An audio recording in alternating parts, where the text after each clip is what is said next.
Hindu calendar के अनुसार वृषभ संक्रांति हिंदू वर्ष की पहली संक्रांति होती है। पूरे वर्ष में 12 मास की तरह ही 12 संक्रांतियां होती हैं। ज्योतिष शास्त्र के अनुसार सूर्य देव के एक राशि से दूसरी राशि में गोचर अर्थात प्रवेश करने की तिथि को ही संक्रांति के नाम से जाना जाता है।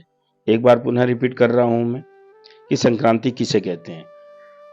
भक्तों, ज्योतिष शास्त्र के अनुसार सूर्य देव के एक राशि से दूसरी राशि में गोचर अर्थात प्रवेश करने की तिथि को ही संक्रांति कहा जाता है। इस महीने 15 मई 2025 बृहस्पतिवार को सूर्य मेष राशि से निकलकर वृषभ राशि में गोचर करेंगे और हिंदू सनातन धर्म के अनुसार यह हमारे साल की सबसे पहली राशि होती है, सबसे पहली संक्रांति होती है। अब हम बात करें अगर जो इनकी पूजा विधि की, तो इस दिन सुबह ब्रह्म मुहूर्त में उठकर नित्य कर्मों से निवृत्त हो जाएं और पास की किसी जलाशय या नदी में स्नान करें। अगर ऐसा संभव ना हो तो आप घर पर ही पानी में ही लाल चंदन, गुलाब की पंखुड़ी और गंगा जल मिलाकर स्नान कर सकते हैं। स्नान करते समय मन ही मन भगवान सूर्य का स्मरण करें। आप ऐसा अपने मन में वातावरण धारण करें कि आप मां गंगा में स्नान कर रहे हो और सामने पर्वत के ऊपर से भगवान सूर्य भगवान अपनी लालिमा, अपनी प्रकाश की किरणें समस्त संसार पर न्योछावर कर रहे हैं, जिसकी कुछ किरणें आपके ऊपर भी पड़ रही हैं। यदि आप इस दिन व्रत रखना चाहते हैं तो सूर्य देव को नमन करके व्रत का संकल्प लें और तांबे के कलश में जल, लाल चंदन और लाल फूल मिलाकर सूर्य भगवान को अर्घ्य दें। अर्घ्य देते समय ओम श्री सूर्याय नमः मंत्र का जाप अवश्य करें। इसके बाद पूजा स्थल को साफ करके यहाँ नियमित रूप से की जाने वाली अपनी घर की पूजा करें और सभी देवी देवताओं को रोली, हल्दी, कुमकुम, धूप, दीप, पुष्प, अक्षत, भोग समेत संपूर्ण पूजा सामग्री अर्पित करें। अब सर्व देवों को नमन करके अपने घर परिवार के लिए सुख, समृद्धि और शांति की कामना करें। इस दिन आप उत्तम फल के लिए भगवान विष्णु और भगवान शिव जी की भी पूजा अर्चना कर सकते हैं। इसके बाद आप अपनी क्षमता के अनुसार किसी ब्राह्मण, किसी निर्धन या जरूरतमंद को उसकी जरूरत के हिसाब से अन्न वस्त्र का दान करके अपने व्रत को पूर्ण करें। यह दिन भगवान सूर्य देव की कृपा पाने के लिए भी विशेष है। इस दिन श्री सूर्य नारायण को सच्चे मन से ध्यान करें और उन्हें अर्घ्य देते हुए उनकी पूजा करें। आइए थोड़ी सी बात इस चीज पर भी कर लें कि हर पहलू के दो पक्ष होते हैं, जिसमें एक को थोड़ा पॉजिटिव और दूसरे को थोड़ा नेगेटिव बोला जाता है। तो इस पक्ष में हम जानेंगे, इस पहलू में हम जानेंगे कि आखिर वो कौन कौन सी बातें हैं जिनकी हमें सावधानियां भी रखनी चाहिए। ज्योतिष शास्त्र के अनुसार सूर्य का किसी राशि में प्रवेश करना, जैसे कि मैंने आपको बताया, संक्रांति कहलाता है। इस प्रकार सूर्य के वृषभ राशि में प्रवेश करने को वृषभ संक्रांति कहते हैं। इस दिन जहां सूर्य देव की पूजा अर्चना करने से अनेकों फल प्राप्त होते हैं, वहीं कुछ ऐसे कार्य हैं जिन्हें वृषभ संक्रांति में करना वर्जित माना जाता है। आइए बात करते हैं उन चीजों पे। वृषभ संक्रांति बहुत ही महत्वपूर्ण संक्रांति है। वृषभ संक्रांति पर शुभ अशुभ मुहूर्त और पंचांग देखे बिना किसी भी शुभ कार्य की शुरुआत ना करें। हिंदू धर्म में अपने पिता का सम्मान करना श्रेष्ठकर माना जाता है। खासकर वृषभ संक्रांति के दिन इस बात का ध्यान जरूर रखें। पिता का अपमान करने वालों का सूर्य कमजोर हो जाता है। इस दिन भूल से भी किसी जरूरतमंद को ठेस न पहुंचाएं और अपनी क्षमतानुसार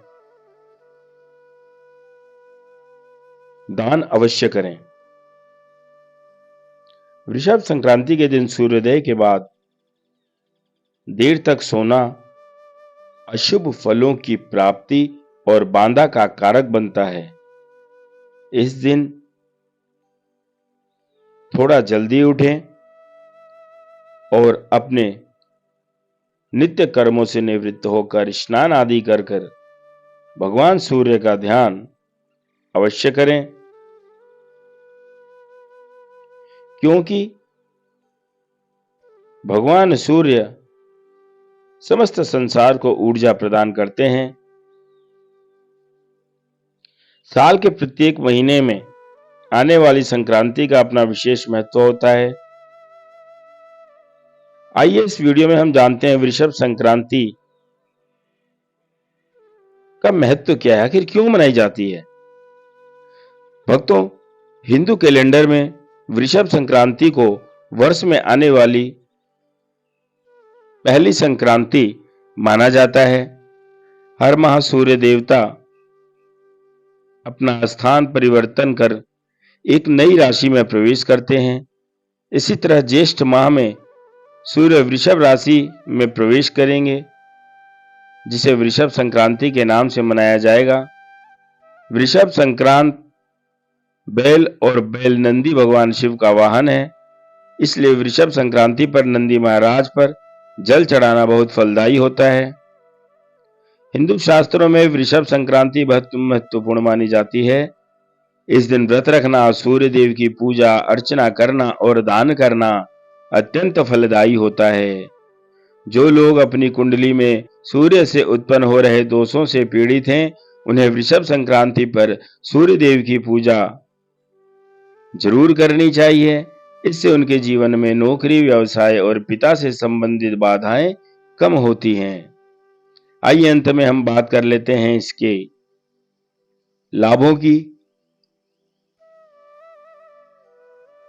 इस दिन प्रातःकाल स्नान के उपरांत सूर्य भगवान को जल अर्पित करने एवं सूर्य मंत्र का जाप करने से अक्षय पुण्य फल की प्राप्ति होती है।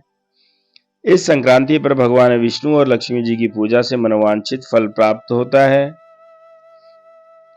वृषभ संक्रांति पर भगवान सूर्य की आराधना करने से शारीरिक और मानसिक स्वास्थ्य उत्तम होता है और साथ ही इस दिन गौ माता को पेट भर के चारा खिलाने से धन धान्य व सुख सौभाग्य की प्राप्ति होती है। वृषभ संक्रांति के पुण्य काल में स्नान, दान, पितरों का तर्पण आदि करने से घर परिवार में सुख, शांति और समृद्धि का वास भी होता है। तो दोस्तों, यह थी वृषभ संक्रांति से जुड़ी हर एक वो महत्वपूर्ण बात जो आपके और हमारे जीवन को प्रभावित करती है। बस जिंदगी में यह हमें याद रखना चाहिए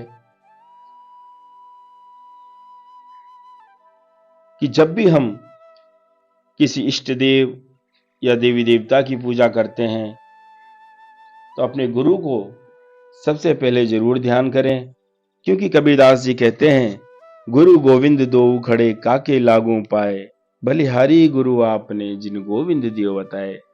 कि गुरु और गोविंद दोनों मेरे सामने खड़े हैं, ये मेरा सौभाग्य है, परम आशीर्वाद है। लेकिन मन में संशय स्थिति बनी हुई है कि पहले किसके पैर लगूं। अंत में फैसला सुनाते हुए, निर्णय पर पहुंचते हुए कबीरदास जी कहते हैं कि बलिहारी गुरु आपने, हे मेरे गुरुदर, मैं आपके ऊपर बलिहारी जाता हूं, क्योंकि आपने ही गोविंद दियो मिलाए, वो ज्ञान दिया, वो मार्ग प्रशस्त किया, वह रोशनी दिखाई, वह सूर्य दिखाया, जिसकी ऊर्जा से मैं भगवान तक पहुंच सका, भगवान को, गोविंद को जान सका, गोविंद में हो सका। तो दोस्तों, हर कदम पर अपने अपने गुरु महाराज का जरूर ध्यान करें, क्योंकि गुरु बिना भव निधि तरह ही न कोई, चाहे ब्रह्मा विष्णु शंकर होई। बाकी मिलते हैं अगली वीडियो में, तब तक के लिए आप सभी लोग खुश रहें, स्वस्थ रहें, आनंद में रहें। आप और आपका परिवार सलामत रहे, समाज, राष्ट्र, देश हमारा सही रहे। अगर वीडियो आपको अच्छी लगती है, इसमें दी गई जानकारी आपको ठीक लगती है, तो लाइक और शेयर करें और इसी प्रकार की सनातन धर्म से जुड़ी कुछ प्रमुख बातें, कुछ खास बातें जानने के लिए आप प्लीज हमारे चैनल को जरूर सब्सक्राइब करें। दिल से दुआ करता हूं क्या कि देता हूं दिल से दुआएं और दिल की गहराइयों से दे रहा हूं दुआएं मैं दिल की गहराइयों से कि मेरा साईं महफूज रखे तुम्हें दुनिया की सब बुराइयों से। जय हिंद, जय भारत, जय साईं राम।